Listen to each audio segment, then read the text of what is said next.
Hello, am I audible? Yeah, you are Yes, audible. yes, you are.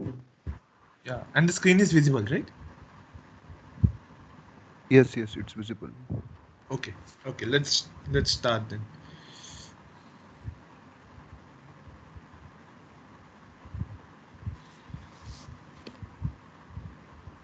Just 1 second. It's recording. Fine. Sorry.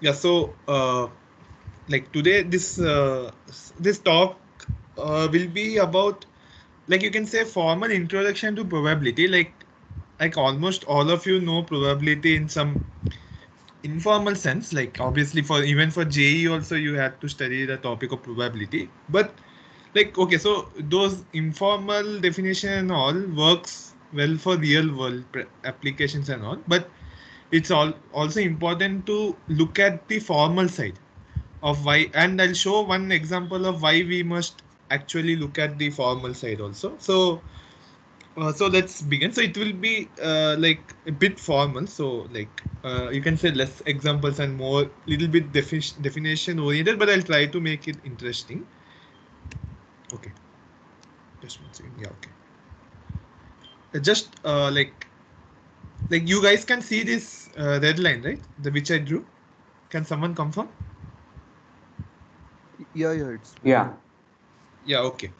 So first we'll begin with a random experiment. Like you, like whenever in a probability like problem, like coin tossing which you do, and you get heads or tails as the output. So like what you do is actually called a random experiment. So you toss a coin and you observe the like output, then again you toss a coin, then observe the output. Okay, so this forms a very basic, like it's a very integral part of any probability stuff.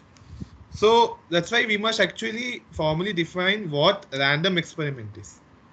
So basically in like a random experiment is some kind of experiment like the coin tossing type which you're doing, where you know all the outcomes in advance. Okay, like you know that the possible outcomes in a coin toss is heads and tails.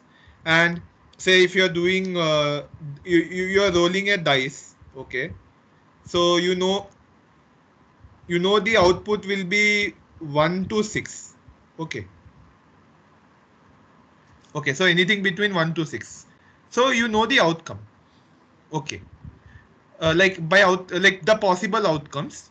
But uh, but say like you rolled a dice for the first time, you obviously don't know what is going to be the outcome. Like at that particular roll, like you roll the dice for the first time, you know the possible outcomes is 1 to 6, but you don't know the exact outcome.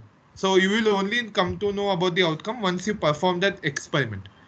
So that's what this second point means. Like any performance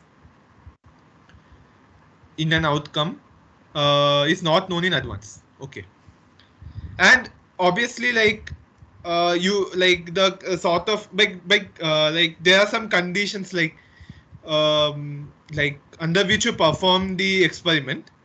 So like you tossed a coin for the first time, then under the same conditions you have to toss the coin for the second time, and third time, fourth time, and so on.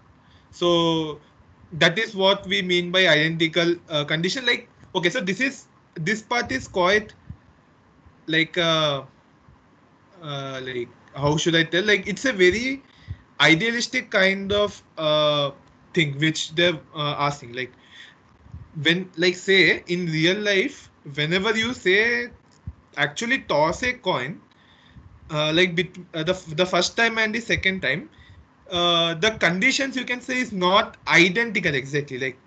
Like you can say like the place exactly your thumb is going to hit the coin, and the way it's going to like rotate in the air drag and all, like the conditions change from experiment to experiment. But ideally what we want is from experiment to experiment, like first experiment, second experiment and so on, that conditions remain same. So this is what they mean by identical conditions. So so generally they assume for the sake like for the sake of convenience that all the conditions are identical. So that's why like if the conditions are identical, then you can like assume like dice, the first time you roll it, the probability that you'll get a 1, say it's 1/6. Then under the same identical condition, if you roll it again, you'll get 1/6 again, like the probability, doesn't change. So that's some rough idea. So before going into some formal like definition and stuff, we must know what a sigma algebra is, or it's also known as sigma field. So first let's see what's an algebra. Okay, so basically in like in algebra we have a set X. Okay, and basically you have like from here, from this set X, you create a collection of subsets. Okay, so A is something like S1, S1 up to some Sn, like Sk. So A is some collection of subsets of X. Okay, so we say that this like A is a sigma algebra of this set X if some conditions are satisfied. Okay, so the first condition is like A union B. Okay, so yeah, okay, so there was some like notation issue. Like you can assume to be A prime. Sorry, 1 second. Just I'll change the notation. Okay. Okay, so okay, I'll write it here better. Just I'll change it. Okay, so like this collection A is said to be a sigma, is said to be an algebra, just algebra of X, if some conditions are satisfied. So the first condition is if you take say two sets, say S1 and S2, and they belong to this collection A,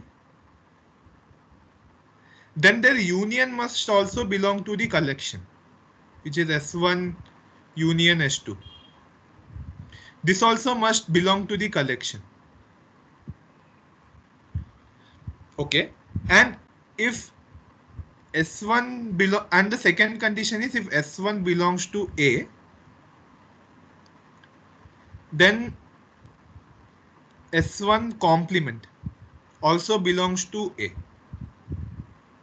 So what is S1 complement? It's nothing but A minus S. Sorry, not A minus S. Sorry, my it's not. It's X minus S. This is what we mean by complement. Okay.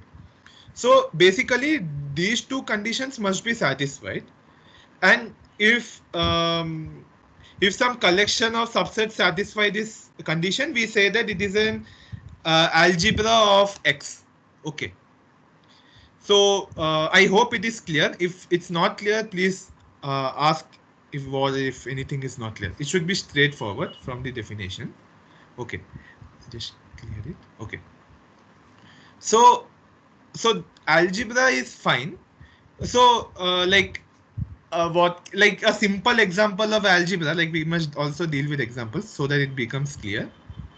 Like a simple example is this thing, like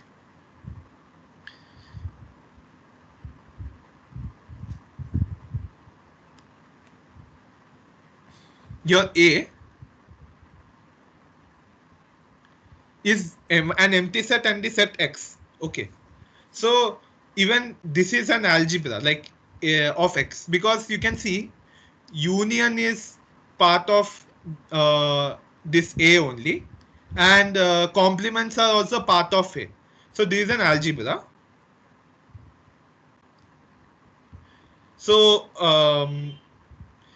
so this is now we'll define what is sigma algebra is. Okay. So we have to be a bit careful with the terminologies. So I'll just first read it out and then I'll explain what do they mean. Like a sigma algebra is an algebra that is closed under countable unions. Okay. So I have to I'll explain what I mean by this countable unions. Okay. So basically you have this uh, A, which is a like a collection of subsets of X. Okay, here, and suppose it has some sets inside it, like A1, AN, and so on, like and so on. It should be countable. Countable in the sense, like I'll give one example, like. Like your x can be like this, x need not be finite, like it can be infinite. Your x is, say, a set of natural numbers. Okay, then you can define a1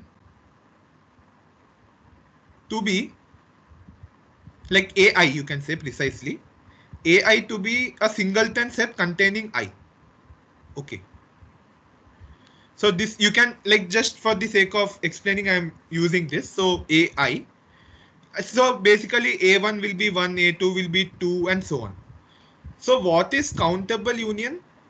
So a countable union is basically you have a set of, like you have a like some collection of infinite number of sets. So these are all infinite number of sets, a1, a2, a3 up to so on. Okay, but they are all subset of X. Okay, so if you do union of all these sets, which is being done here, union of all the sets, it should belong to A.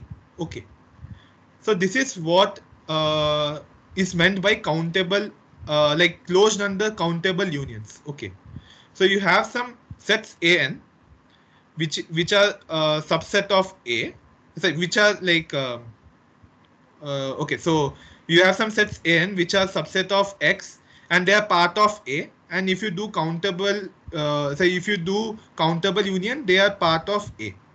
So is there any like sort of confusion? Like it can be because it's the first time you are seeing such terms. So if there's any confusion, please ask me regarding the sigma algebra. This part. Like, is there any confusion? I have a doubt. Yeah, yeah. If we take a union of all the elements of that set of the subsets of A, then that should give A only always. Just one second. No, we are not taking union of all like subsets. Like you can take just one second. Here you just like what I mean by countable union is that you take like uh, you take some countably infinite. Like you remember the terminology of countably infinite, like we dealt it in the previous session. So like you have some countably infinite number of sets, okay, which are all part of A, and if you take union of those, they are also part of A. So that is what is meant by this thing actually. So we can take union of any number of AIs, right? Yeah, but they should be countable in nature. Okay, yes. Yeah.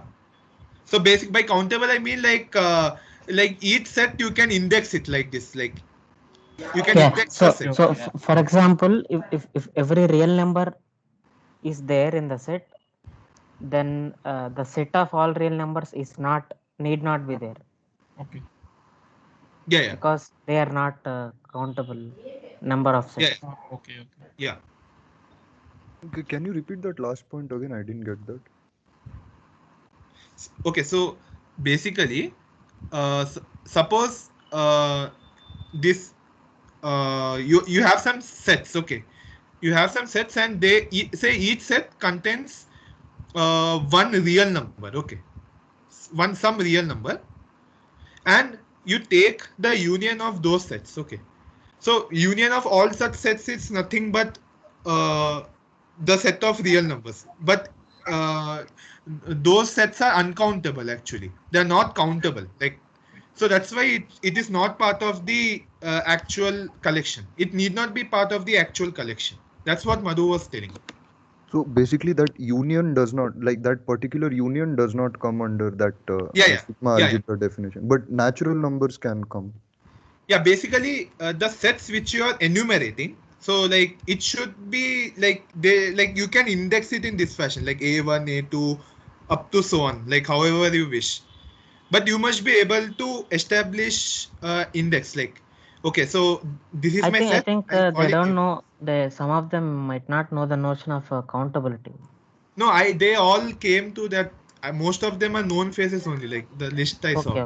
Okay. Yeah, they all know. Like you guys know, right? What is countably infinite? Like Yes. one-to-one mapping between Yeah, In one to countable. one map starting somewhere you that have done it, what right? is there. Yeah. At the starting sessions, we told actually.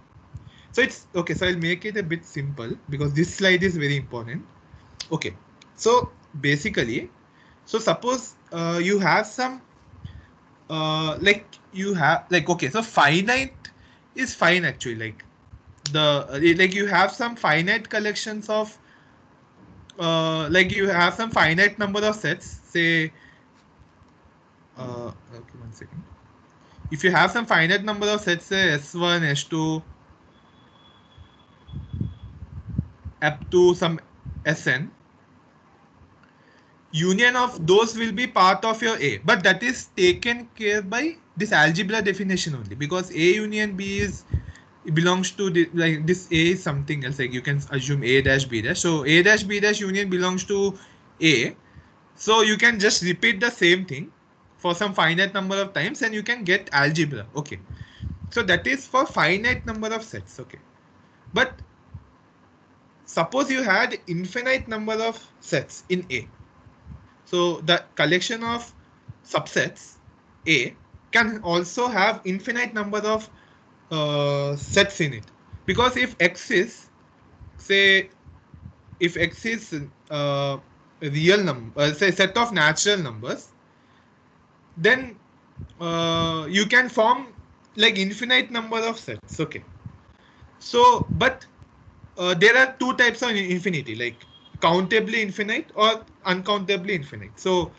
basically countably infinite, basically you can map it to real numbers, sorry, natural numbers. So a1, like these are mapping to the natural numbers indirectly. So this is set, you have, say suppose in mind you have some countably infinite number of sets, which is a1 a2 a3 up to so on. Okay, but they're infinite, but countably infinite means they have a mapping with natural numbers. Okay, now suppose you do an union for all of this. Okay, you do a union of a1 a2 a3 up to so on, even is, and say it leads to a set, say some S. Okay, then this S must also belong to A, where A was the collection of subsets of X. So this is the idea of this uh, like countable unions, and closed under means it should belong to A. So that is what the idea. So I hope it's clear.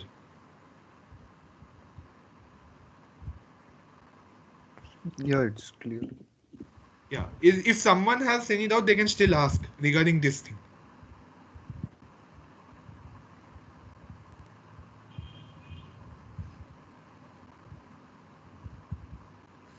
Like I even like I I even have I have a yeah. doubt that if I even take uncountable number of elements and union, take a union of them, shouldn't that also be a means whatever we get after union, should not that also be a subset of A only? They like A is a collection of subsets basically. Acha, A can is a collection of subset, and we are talking about belonging basically. hello. Yeah. Suppose X is the set of natural number. Yeah. So can and if I define A as I mean 5, 1, x minus 1 and x. I mean these are my collections. Even okay, just okay. So 1 second. So you say this. Okay. So your A is basically 5 5 single element 1. 1. Yeah, single element 1 and x minus 1 basically.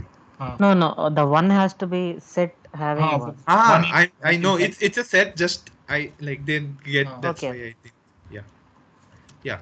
So There's a is this set. a sigma algebra of x? Yeah, just 1 second. Let me check the properties. No. Because all if X is there, then all subsets of X have to be inside A. No. It need not be. Okay, wait. Okay. Only union wise. Okay. Yeah, union wise and complement wise. Yeah. So x complement. So just check for x complement is 5. It's there. X minus 1 complement is 1. It's there. Union wise also it's fine. So yes, this is a sigma algebra. Okay, thank you. Yeah. I was thinking of set systems like if X is there, then all subsets of X also should be there. Yeah, this is different. So I hope that definition is clear.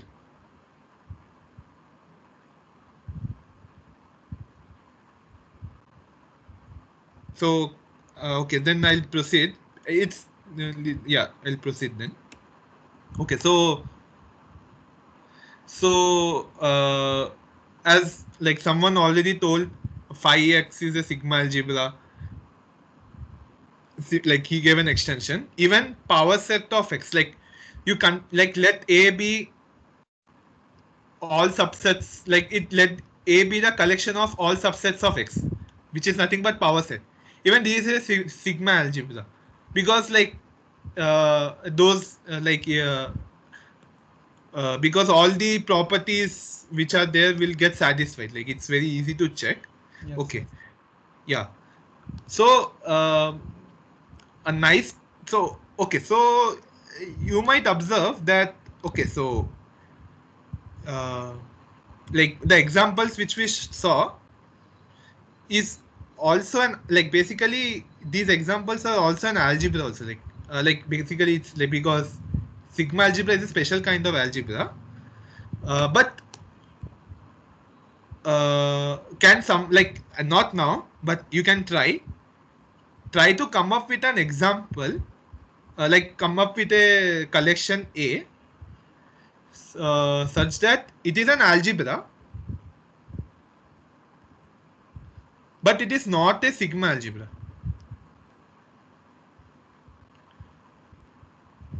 So it should be an algebra, but it shouldn't be a sigma algebra. By definition, every sigma algebra is an algebra, but the reverse need not be true. Like every algebra need not be a sigma algebra. Okay. So try like not now, but later try to come up with an example on your own. Like go to this definition again properly, and then try to come up with an example where this where you find an algebra, but it is not a sigma algebra. Okay.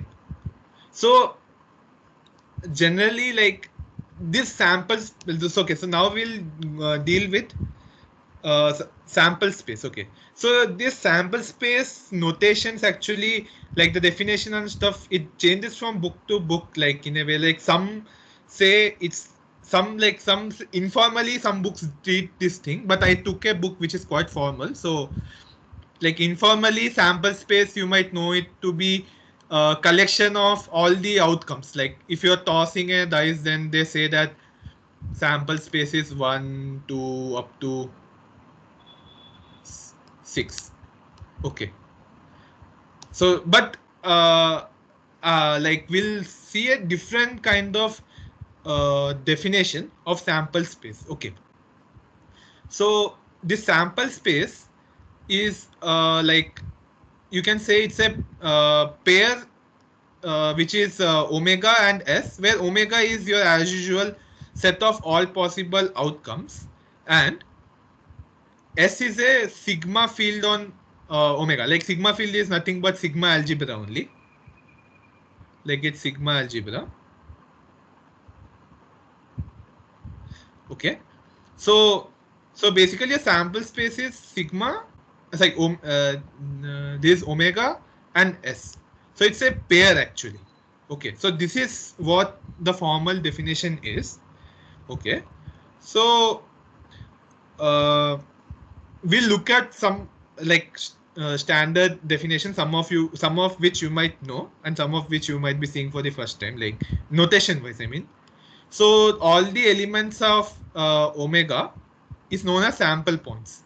So in dice 1, 2, 3, 4, 5, 6, those are known as sample points, and any set A which belongs to S, like remember S is the sigma field on omega, so it is known as event. Okay. So like for example, just for the sake of example, this suppose 1, 2, 3 is part of S. Okay. Then we say that 1, 2, 3 is an event. Like the set 1, 2, 3 is an event. Okay. So obviously A is a collection of sample points. And obviously we know this thing, like we say that an event A happens if the outcome of the experiment corresponds to a point in A. Like suppose your outcome of the dice is 2. So you see that it belongs to this set. So we say that the event has occurred. And if suppose we had 6, it's not part of this set A. So we say that the event A like didn't happen. And if a set contains only one element like this, we say it to be a simple event or elementary event. So these are all basic standard stuff. So in generally in probability, like especially in JE and stuff, the stuff which you have learned mostly is this thing, where the possible outcomes is finite. Okay, like your coin toss, dice rolling and all. So we say that this is a finite sample space. Okay. Now suppose like you have some like how should I tell? Okay, so you have some random number generator, like I'm just using like machine. You have some machine and it gives the natural number as output. So the possible outputs is 1, 2, 3 up to so on. Okay. So in that case, your possible outcomes is countable. Okay. So we use the phrase at most countable, which means it is either finite or countably infinite. Yeah, that thing. So it's either finite like your dice, or it's countably infinite like your natural numbers. So in that case, we say that we have a discrete sample space. Okay. But your like this outcomes might be uncountable, like it can contain uncountably in many points. So in that case we have this thing, uncountable sample space. So suppose like for example, like ignore this, like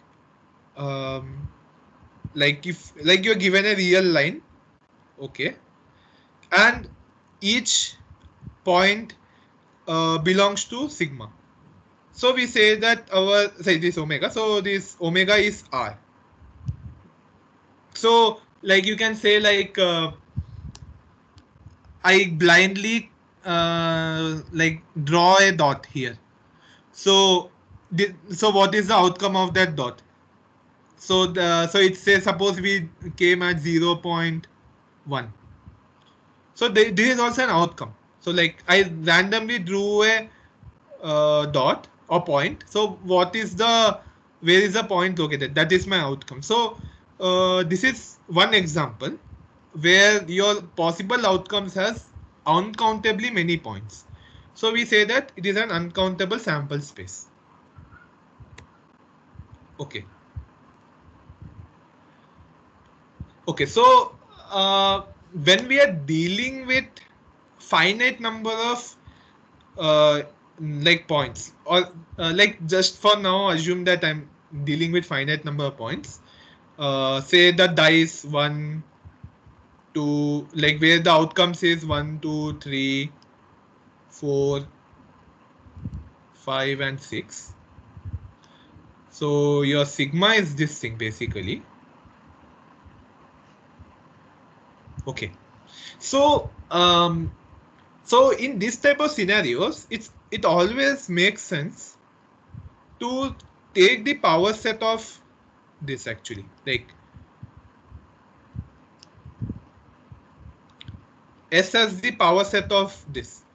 Uh, the reason being that the kind of problems we are interested in, it's generally good to take all like all the subsets. Like suppose like suppose for example I excluded this event, like the set 1, 2, 3 from my collection S. Then suppose someone asks me like what is the probability that the dice the dice outcome is at most 3. So that does that is nothing but this event A. And if this event A itself is not part of our like S, then it doesn't make any sense. So that's why it's sort of like a norm to consider all the subsets of this omega in this S. This S was this S actually here. Like we had a pair omega and S. So remember always we have this omega and this S, where omega you can think as like the possible outcomes, and S is the set of all possible events which are possible. Okay. Okay. So this part is going to be not that complicated. It's quite actually like it's fine only, but I'll go very slowly. Okay. So so what happens, say if our like the possible outcomes is our real line. Say this is 0 here and this is 1. So this is a half open interval, like start like this is open here and closed here. So suppose what if our outcomes is this thing, this interval here. Okay, this interval here. So one possible thing is like consider all possible subsets of this interval. Okay, one possibility is to consider all possible subsets of this interval. Okay, but there are two issues. One, it is quite huge. Okay, like it's obviously uncountable, and second is it doesn't have that much practical like application point of view or purpose. It doesn't have any value to consider all possible subsets of 0 and 1. Okay, so in this case what we do is this. Say you take say you take S1 And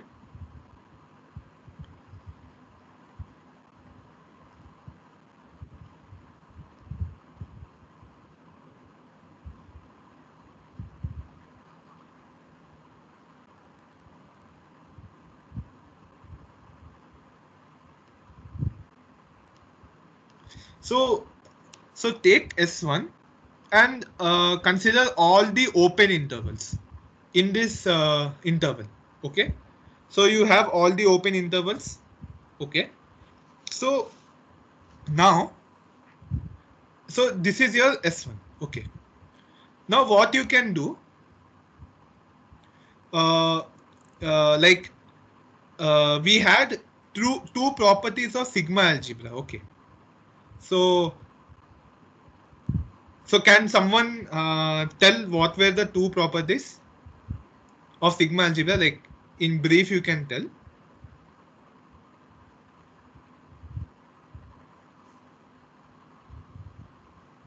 Closed under countable unions. Yeah.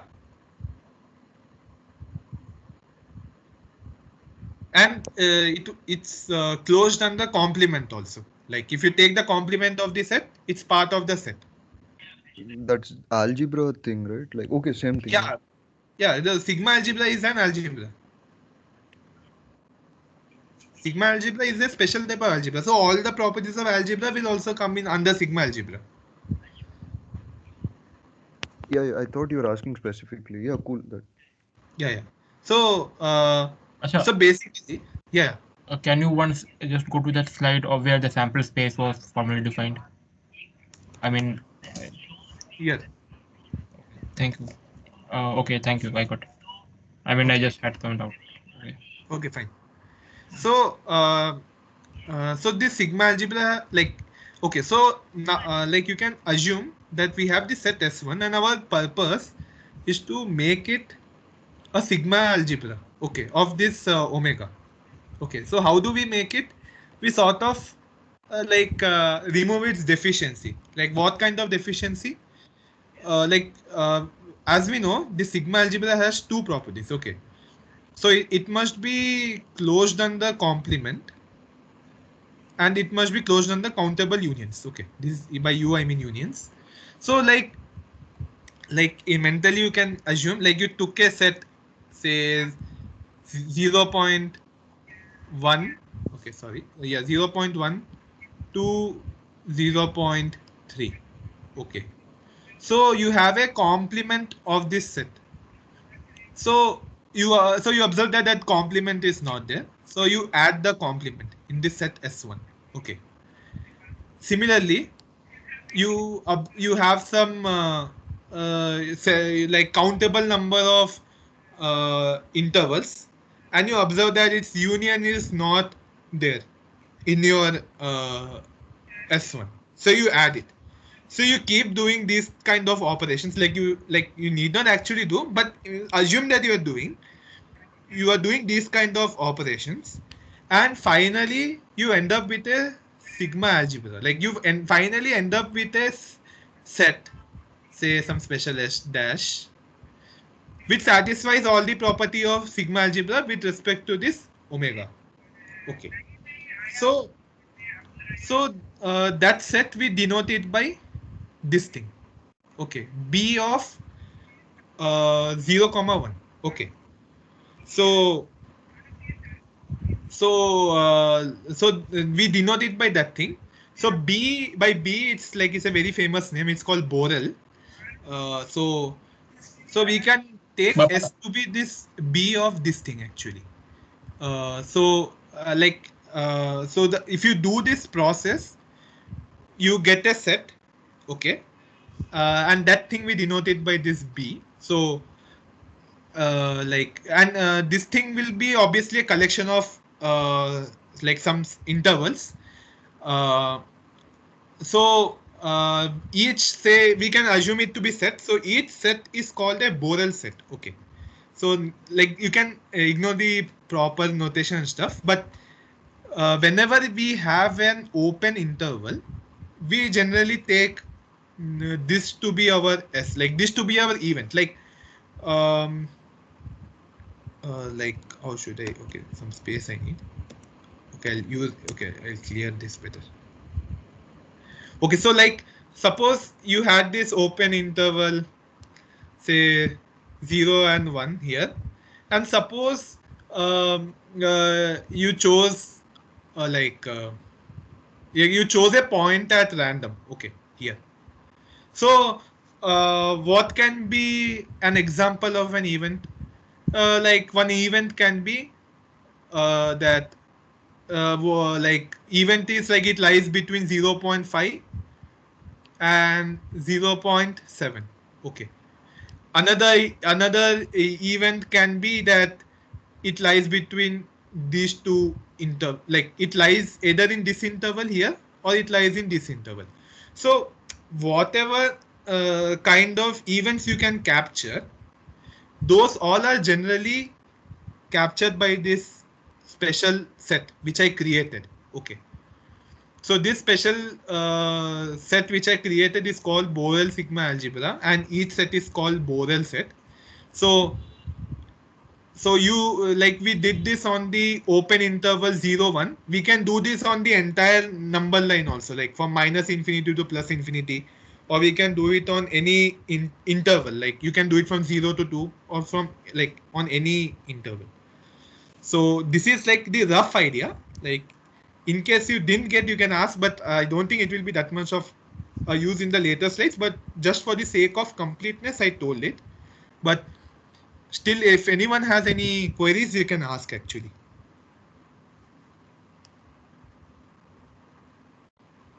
I have one doubt. Yeah. This B Borel thing, whatever you're writing, is the operations like what you're performing to get that sigma of C, or it is the final sigma C like set? Means okay. So so here you can see I began with a collection of open intervals. Okay. So basically from this collection, I want to reach a set. Okay. Such that this like basically from this collection I want to reach another collection, such that this collection becomes a sigma algebra. Okay. And that collection is nothing but like the operations which you do is like like you see that say you had this some interval. Okay, and you saw that its complement is not there in this like the set which you are creating, then add that complement. Similarly, you observe that the countable unions are not there, add it. Keep on doing this until you get a sigma algebra. So sigma algebra was the that set collection of like sets which have those special properties like closed under complement and closed under countable unions. So that is the idea. So is it clear or something more Yeah, is? done. Yeah. So does anyone has like any further like queries regarding this? If Basically, yeah. Yes. the set is already having the collection of all the open intervals, then isn't it already a sigma algebra? No, it's not a sigma algebra because uh, like like you take complement of 0.4 comma 0.6. What's the complement? It's the union of two open intervals. Okay, but such intervals are not taken care actually yet. Okay, So got it. yeah, got it right. Okay. So similarly, you have other deficiencies. You keep like you take care of all those deficiencies, and what you end up with is a special kind of sigma algebra which is called Borel sigma algebra, and each like each like basically I like it says you can assume it to be set, but it's you can say it's a collection of some open intervals. Basically, each set is a collection of open intervals. You can assume it in this fashion. Yeah, this will be great. So this is a collection of sets, and each set is a collection of open intervals. Okay, sorry, open intervals. And this actually makes sense actually because the kind of experiments which you do involves this type of events only. Like The event can be what is the probability that like okay, so the what is the probability that it lies between either in this interval or this interval. So these are all these events make sense actually. So these are not something created like randomly or something. But these are events which actually make sense in real world applications. So and all for all practical purposes, this like this is fine actually for our like we need not explicitly define that S is this thing, but it is taken care of actually implicitly for all the problems which you did in your JE and all. They might have involved some such problems also, but that time you didn't know what's the actual sample space and like what kind of events are actually being considered when you consider these kind of problems. So these kind of events are considered. So I hope now it's clear. So can I proceed? Like, can someone confirm, or is still should I give some more explanation? You can continue. Yeah. Okay. Okay. So let's like try to work out some examples which will give you more clarity. So if you have, if you toss a coin for the first time, so what is the sample space? So it's quite simple. So can someone tell? So basically you need to tell this and this, like set of outcomes and set of events. One set of outcomes is head or tail. Yeah. Okay. H and T and S. It is also head or tail. No. Like your events. It's set of events actually. Okay. So like your set of events. Can someone tell what will be S? Bracket H and bracket T will be there. Like you're missing something else. Phi or no. Yeah, someone told phi. Yeah, even you're missing that thing. Like basically you have phi, you have H, you have T, and you have H comma T. How H comma T is the event? I mean, I didn't get. It's an event, right? Like what is like even that the coin toss is an heads or tail. Like it's also an event. Like as I told here, if you go here, as I told here, your set of events is all subsets of omega. So you take all the subsets of omega. I don't see here how phi makes some sense. Yeah, phi doesn't make any sense, but for the sake of like proper definition, because this is the like S has to be a sigma algebra, and sigma algebra, if you remove phi, then complement will not hold actually. You can yeah, phi doesn't make any sense because probability that the outcome is empty like is doesn't make any sense like. So but its probability will be straight zero. Okay, its probability will be zero, and suppose you have half probability of this event is half, probability of this event is half, and probability of this event is 1. So that's what. So by instead of saying it doesn't make any sense, you can say that event doesn't occur. What about the last one, H comma D? Do you mean by both head and tail coming at once, or is it like No, what is No. So your event is the probability that your outcome is in this set. Yeah. That is your event. Okay, so phi meant like our outcome does not belong to this, but every time our outcome should belong to this, so it's zero.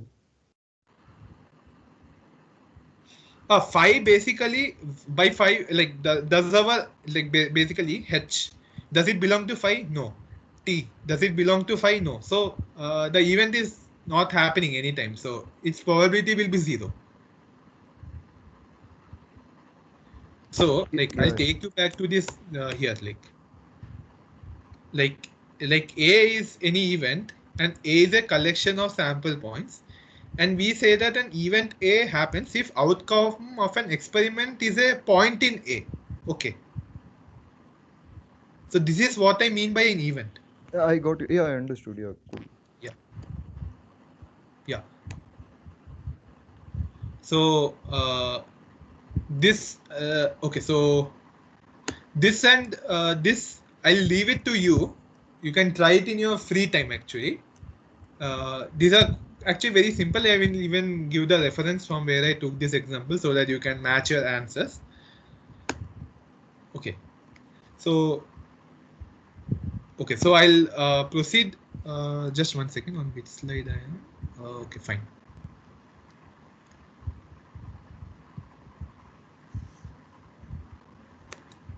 Okay. So now till now you saw what is just 1 second. Till now you saw what is sample space. Okay. But now now we must bring the concept of probability also. Okay. So for that we must also give a proper formal definition of what we mean by probability. Okay. So like a function, a set function, like this is a function on sets which is defined on the set of events. So this is our outcome and this is our set of events. So set function p on which is defined on S is called a probability measure, or simply we call it a probability if some conditions satisfied. Okay. So obviously every event should have a non-negative probability. Okay. So this is like quite easy to understand, and thus like since outcome always belongs to this omega, because it is a set of all outcomes, so probability of omega is 1. Okay, because that event always happens. Okay, now you take some disjoint sets actually. Okay, some disjoint sets, like basically the intersection is empty, and like by summation of sets, what I mean is that basically you are doing union of disjoint sets. Okay, that's what it means actually. Okay, so when you do union of such sets, say you get a set, say S. Okay, so probability of that set S is nothing but summing up the individual probabilities of having that set A, J. Like, so basically, so you have some events E1 and E2. In simple terms, you have some events E1 and E2, and these events are disjoint, so they don't have any common outcome. So the probability that either event E1 or either event E2 has occurred is nothing but summation of the individual probabilities. So you sum up the probability of E1 and E2, and then you will get the probability of E1 union E2. And the same thing if you do for countably infinite number of sets, you can get the same value actually. So that's why like this is what we mean by this particular equation number 1. And if some function p, okay, not every function p, but some function p which satisfies all these properties will be known as a probability function, or like simply we call it probability.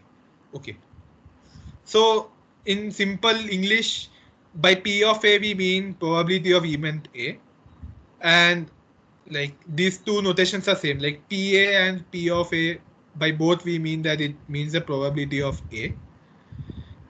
and probability of empty set is 0.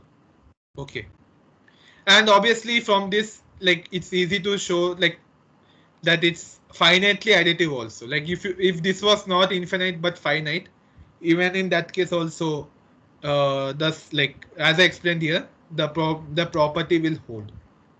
And this is very important for anything. The triple of omega, set of events, and probability is called a probability space. And if you don't define this probability space properly, then you can get all chaos actually, as I'll show. So is it clear till now here? Like, is everything clear?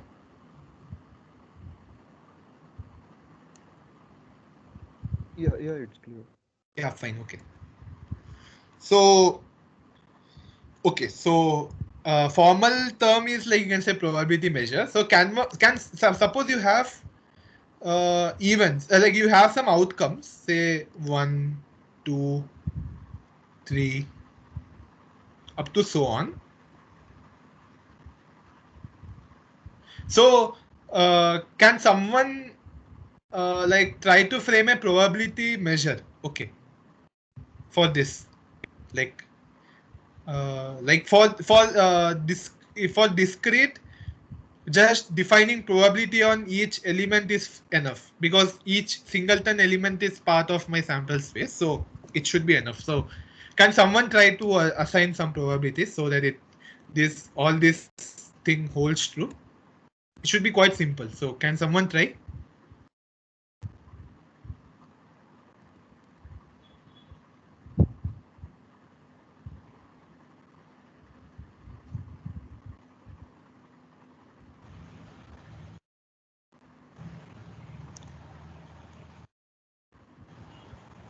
If I take 1 by 2 to the power I. Yeah, that's fine. Yeah, that's what I was expecting. So for number I, for the outcome I, you assign the, like, probability of outcome I is 1 by 2 to the power I. Okay. So why is it a probability measure? Because obviously your probability of any event is obviously greater than or equal to 0. The second property will hold true because like the summation is 1, and the third property will also follow. So doing this is enough.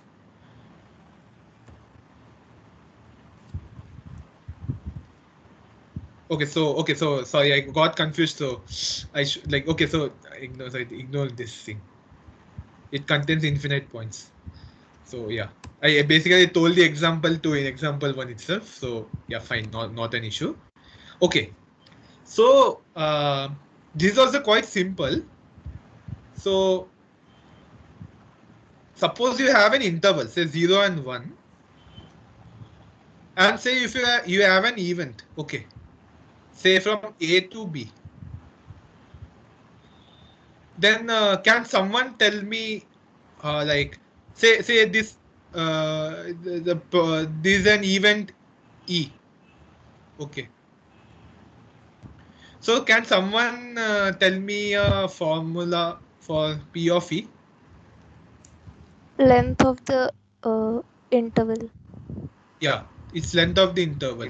Basically B minus A by 1, to be precise. Okay. So like when like just for future reference, like whenever I say Borel sigma field, just you can assume it to be the kind of events, like already a discussion needed, but for the sake of convenience, you can assume it to be some like set of intervals, basically, like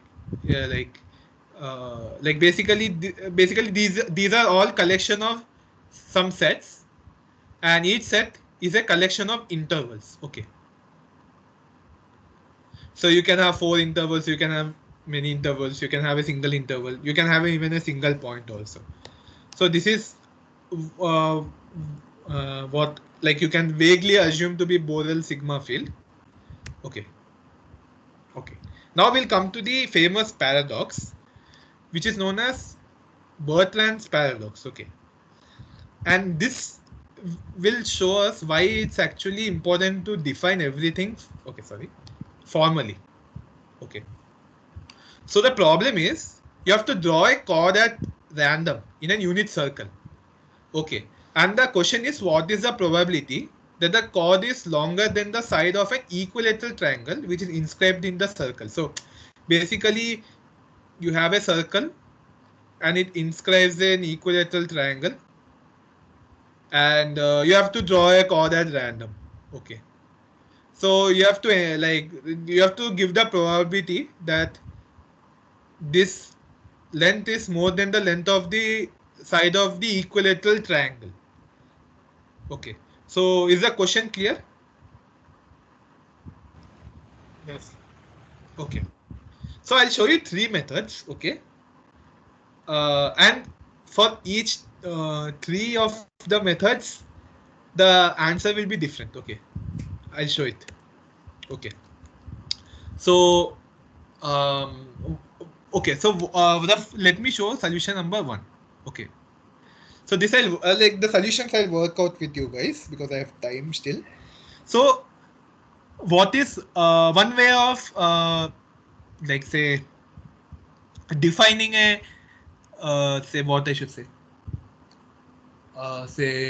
okay, so how can we say uniquely characterize a chord? Okay, so basically one way is like you fix its midpoint. Okay, you fix a midpoint of the chord, and you draw a radius from center to like center uh, to circumference passing through the midpoint. So obviously the chord will be the perpendicular to this radius. Okay, because like any line from center to the midpoint is perpendicular, so it's a perpendicular bisector actually. So this is how a chord can get uniquely defined.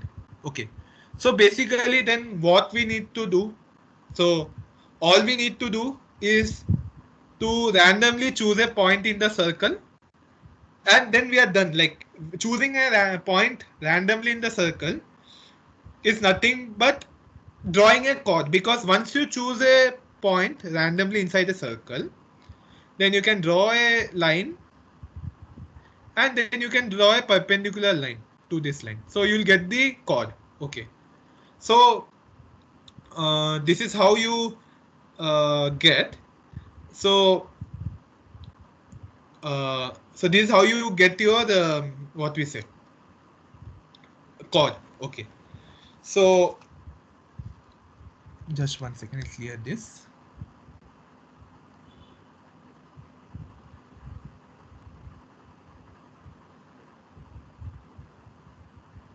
Okay, so can someone just quickly say, like, if my circle has a radius of 1, then what will be the length of the inscribed circle, equilateral triangle? Even I can also work out here. So this is perpendicular, this is 30 degrees, this is 1. So I forgot calculus, sorry, trigonometry. Yeah, so can someone tell me what is this length? It should be, so this should be half basically, as far as I can remember. Root 3. This is half. Root Yeah, 3. and this should be root 3 by 2. Yeah, this root 3 by 2. So yeah, so basically, basically what it means, from so basically from center, okay, this center O, and at a distance of half, you'll have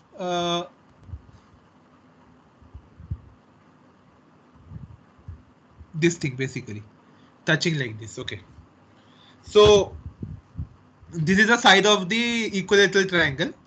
So even from the sides also it will come. So as soon as the midpoint comes in this, say suppose you draw a circle with center O and radius half. So if your the point which you chose at random, say you chose this, and you drew a radius like this, and you drew a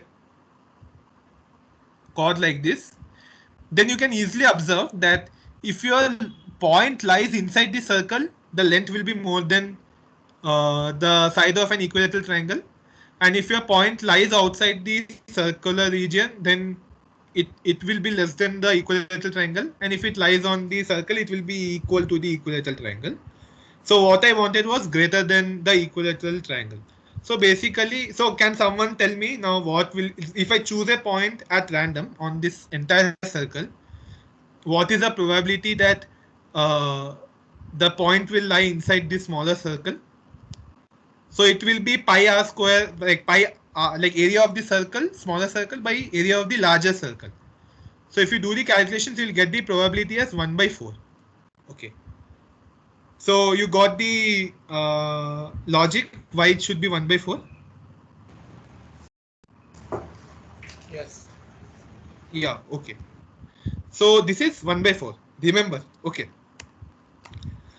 Now we have okay, so we have another way to look at the same problem. So suppose you draw the equilateral triangle. Okay. So what equilateral triangle does is that it divides the circumference into 3 equal arcs. Okay.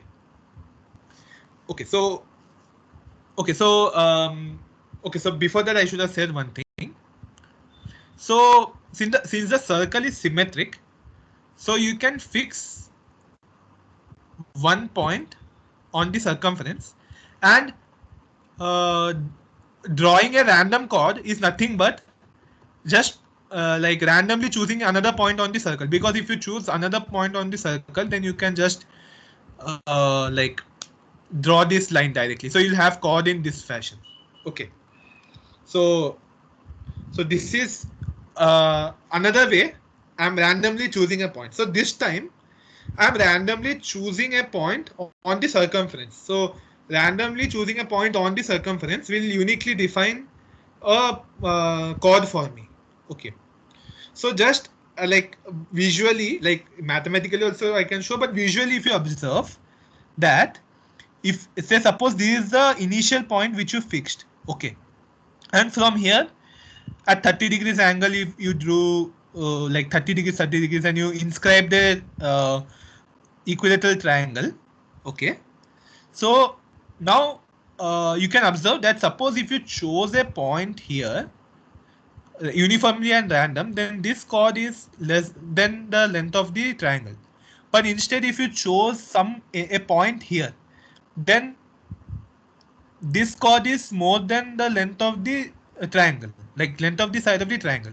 So it means that like if the point lies in this arc, then uh, I'm done. Like like I'll have length more than the side of the triangle. But if I don't choose in this arc, instead I choose in these two arcs, then it will be less than the side of the triangle. So can someone tell me what will be the probability now? 2 by 3. It's 1 by 3. 1 by 3. 1 by 3. Yeah. This side. Yeah. Yeah. Our aim is to find a chord which has length more than the side of the equilateral triangle. So you saw we get a different answer. Okay. Previously we got 1 by 4. This time we are getting 1 by 3. We'll improve upon it now. Come back to the same logic of okay. So like what we can do now is that okay. So okay. So what we can do now is that again, since the circle is it's symmetric in sense, we can like sort of like you can say fix a radius. Okay, you fix a radius. Okay, and choosing a point on this radius and drawing chords perpendicular to this will uniquely define a chord. Okay, so basically you're choosing a point on this radius uniform, like at random. Okay, so this had a distance half as we saw in the first example, and the entire thing has a distance 1. So if my chord is in this region, like if the point which I chose is in this region, then my length will be smaller, and if it is in this region, then the length will be more than the side of the triangle. Okay, so if we are choosing a chord randomly in this fashion, then we'll have 1/2 HD probability. So we have 3 different ways of choosing a random point, and we are ending up with 3 different like answers. Okay, so can someone even like try to resolve this paradox? Like exactly resolving, many have tried, but like where are we going wrong basically? Like all the three look good, but what are we missing? Like what are we not exactly specifying? Like when Omega we is define not completely probability, defined. The omega part is not defined properly.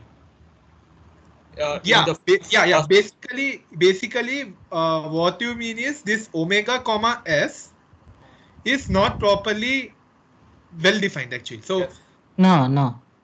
yeah, you must properly define this omega No. comma s. The problem is with I think the problem is with the probability distribution of chords. You're assuming 3 different distributions and so on. That is a real problem. That's what I think. No, but like that, yeah, that thing is there. But if we fix a probability space, like if you fix a sample space, then like in a way, the problem gets resolved actually. The reason why we are ending up in this type of issue is because we have not at all defined what is this basically for the initial this thing actually. The problem, the chord thing, we actually didn't even define like how are we exactly randomly choosing a chord. Like what kind of thing is allowed when we are going to randomly choose a point, randomly choose a chord, because there are many ways to randomly choose a chord. So basically we need to specify the events basically. So those things only we lost out. But as Madhu was telling, that is also one major reason. So that's why this paradox is not exactly No, resolved. so let me say omega, the sample space is all the chords. Okay, all right, that's fine, right? All the chords of a circle. That does that make sense? Yeah, like omega is just the set of all the chords, possible chords in a say unit circle. Let us deal with unit circle, and then let's say S is those set of chords which are equal to this √3 or √3/2, whatever. I mean, whatever the length we want is the set of all the set of such chords. Does that make sense? Like yeah, the problem is now, as I was telling, then how we will define the probability thing actually, the measure. yeah, I think the problem is with the probability distribution, not defining sigma and s. Yeah, but if we define sigma and s according to our own convenience, then like it can be resolved in a way. Like if you like No. the reason, like say assume this, the reason, the why is the reason that we don't, why we go for Borel set and not for the subsets of all sets like in a real interval, like because it in a way becomes complicated even to like begin with, like solving that thing and stuff. Like it is yeah, true the that way you're telling with the real set interval you all cannot build possible a points. algebra. Yeah, basically, yeah. Problem is essentially with it does not submit an algebra. That is true. But in this case, I'm not convinced that here is a problem. Like okay, so you're facing problem because you chose your sample space in that fashion. So if you chose your like choosing the sample space, say in solution one fashion, is also not wrong. You can say like it's not a wrong way to define my sample space. So like I have a question. yes, someone voice is getting cut very badly. Hello, yes.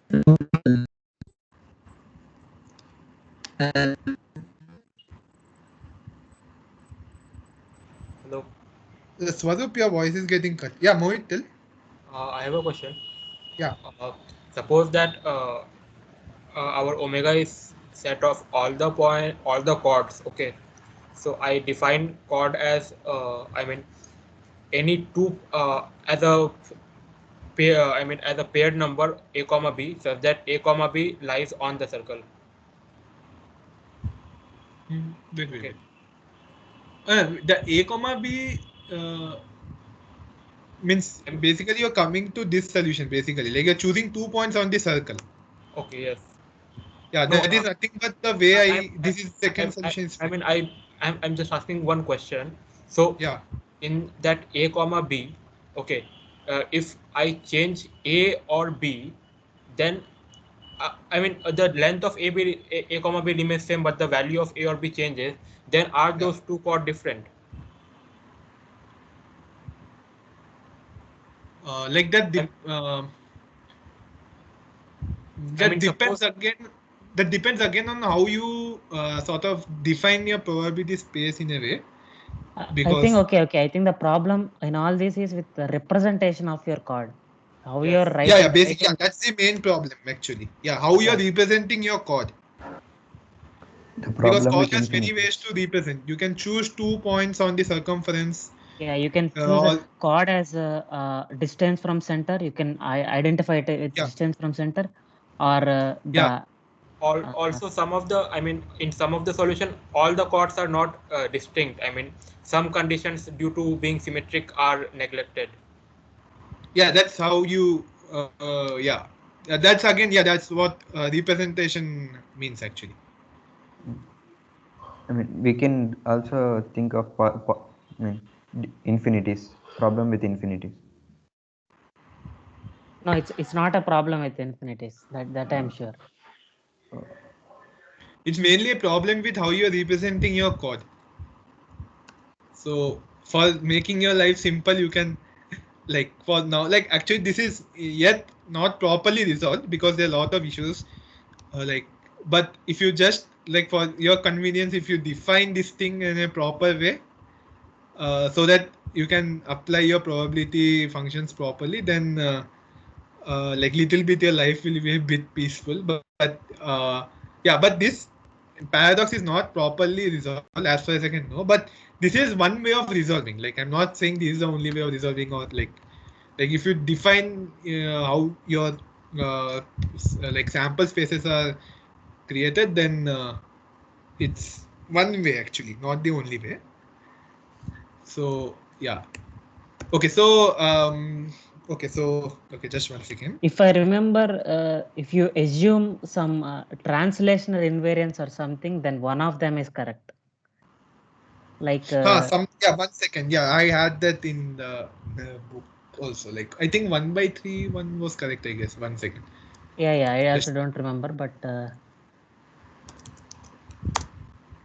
yeah you what you told was there here basically, if you actually perform the experiment on in a smaller region, then also it should be true. So the middle one is true, I guess.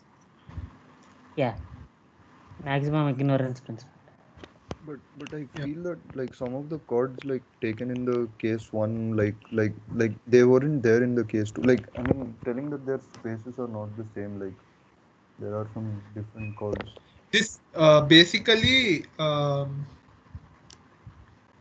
the one where you got half as the answer means the one where you are fixing the distance from the like on the radius where you got the half as the value that is what Madhu is saying is the most appropriate thing